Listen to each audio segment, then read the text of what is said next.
He holds up his arms to the camera, and where his hands should be, there is nothing. He does not cry.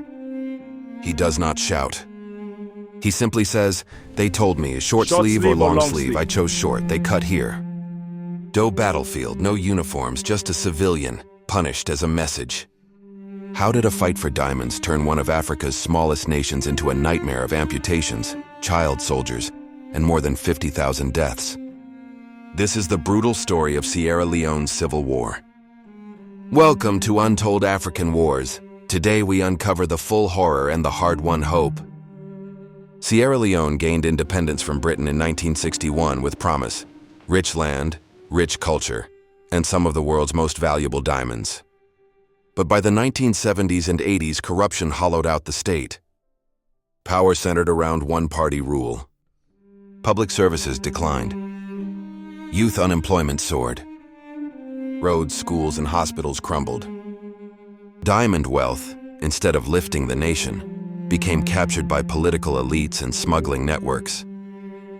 In mining regions like Kono District, local communities saw little benefit from the stones taken from their soil. Frustration grew. Trust in government fell apart. Next door, Liberia was already at war.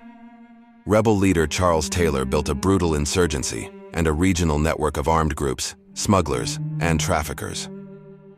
On March 23, 1991, war crossed the border. The Revolutionary United Front, RUF, led by former Army Corporal Foday Sankoh, invaded eastern Sierra Leone from Liberia, backed by Taylor's forces.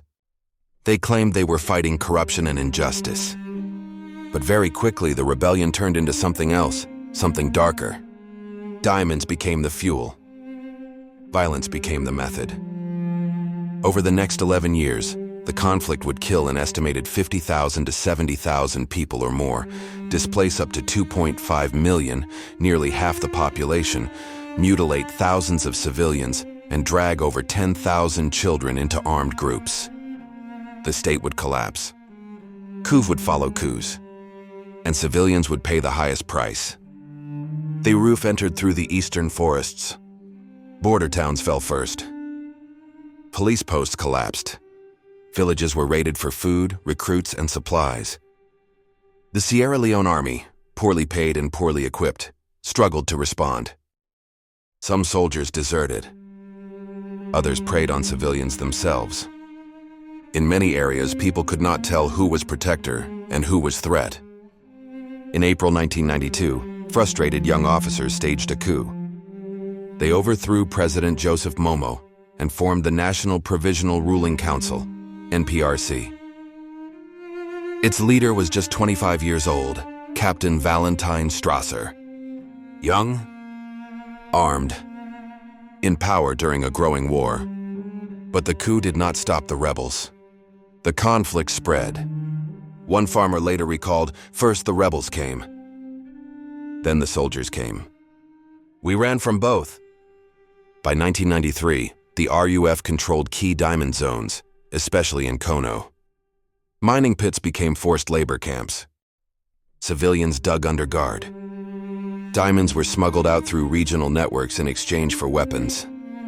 These stones would later be known worldwide as blood diamonds. Atrocities escalated. Villages were burned. Civilians terrorized into submission. Amputations began appearing as a method of intimidation, designed to spread fear, not win battles. The government turned to private military help. In 1995, it hired Executive Outcomes, a South African mercenary company made up largely of former special forces. Highly trained and heavily armed, they pushed RUF forces back from key areas and secured mining zones and towns. For a moment, the tide turned. A teacher from Bo later said, "When the mercenaries came, the gunfire moved away. We slept again for a while." But hired guns are not long-term solutions. Political stability was still missing. In 1996, elections were finally held despite the war. Amputations became president. Many Sierra Leoneans voted with ink-stained fingers under the threat of rebel attack. Later that year, the Abidjan Peace Accord was signed between the government and the RUF. It promised disarmament and political participation. It did not hold. Trust was too thin. Command structures were too fractured. Fighters in the bush did not all obey their leaders. In May 1997, another coup exploded in Freetown. Major Johnny Paul Karoma led the Armed Forces Revolutionary Council, AFRC, to overthrow Coups. Shockingly, the AFRC invited the RUF to join them in ruling. Rebels and rogue soldiers now controlled the capital together. President Coups fled into exile. Civilians fled again, this time by sea, by road, by any path out. Regional forces stepped in. ECOMOG, a West African intervention force led largely by Nigeria, launched operations to restore the elected government. In 1998, they retook Freetown and reinstated President Coups. But the war did not end. It grew more vicious. In January 1999, RUF and AFRC fighters launched a massive assault on Freetown.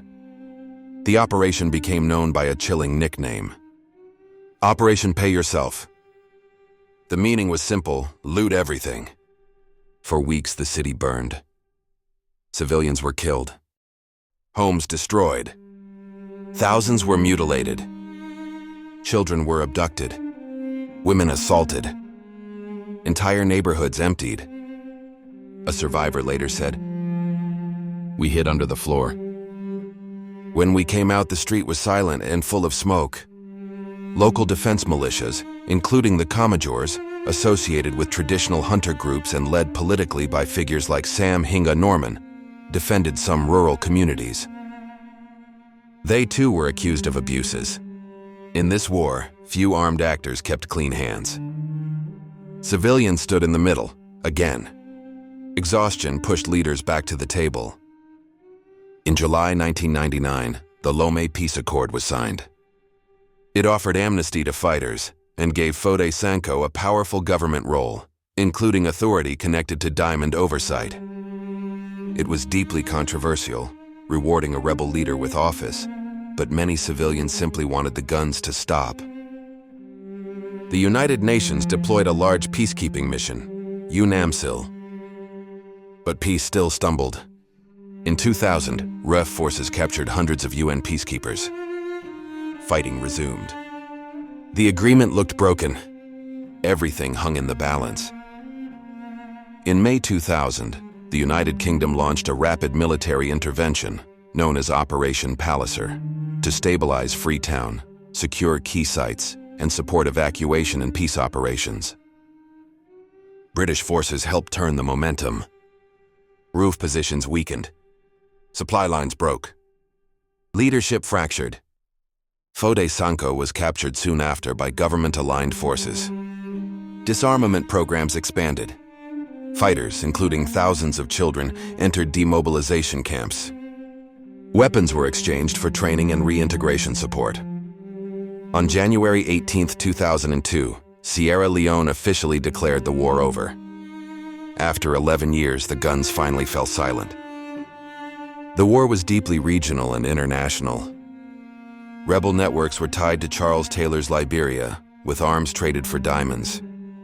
Other external channels, including actors in Burkina Faso and Libya, were linked to training or supply routes at different stages.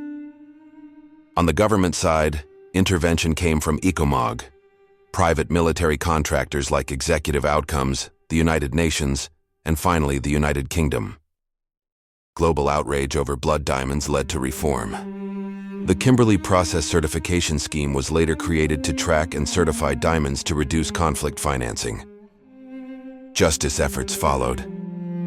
Sierra Leone created a Truth and Reconciliation Commission to document crimes and promote healing. A special court for Sierra Leone, backed by the UN, prosecuted those bearing greatest responsibility. Foday Sankoh died before trial. Charles Taylor was later convicted for war crimes by the special court. Tens of thousands of survivors, amputees, former child soldiers, war widows, began the long path of rebuilding. Reintegration programs, trauma counseling, and community reconciliation became central to recovery. The country did not simply move on. It worked slowly to heal. The Sierra Leone Civil War exposed the danger of the resource curse, when natural wealth feeds violence instead of development. It showed how quickly state failure, youth despair, and regional conflict can combine into catastrophe. It revealed the horror of child soldiering, the cruelty of mutilation as terror, the cost civilians always pay first and last.